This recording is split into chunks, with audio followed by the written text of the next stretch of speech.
trees are everywhere in computer science. But not all trees are built the same. Let's break down the 8 types you actually need to know. The binary tree is the foundation.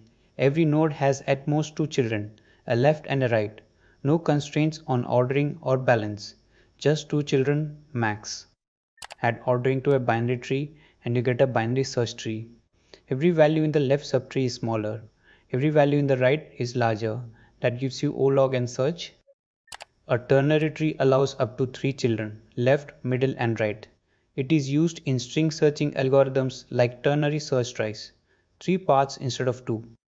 An AVL tree is a self-balancing binary search tree.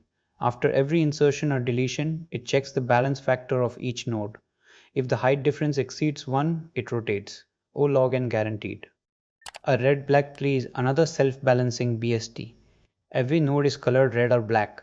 The coloring rules ensure the tree never gets more than twice as tall as it needs to be. Used in Java's TreeMap and C++ TreeMap. A segment tree breaks an array into segments and stores aggregated data, like sums or minimums, at each node. Range queries that would take O(n) become O log n. An N-ary tree allows each node to have any number of children. File systems use this. Your folders are just N-ary tree nodes. Also the foundation of tries and parse trees. A B tree is a multi-way balanced search tree designed for disk storage. Each node holds multiple keys and has multiple children. Used in databases and file systems where reading from disk is slow and you want to minimize tree height. 8 tree types: binary, BST, ternary, AVL, red-black, segment, N-ary and B tree.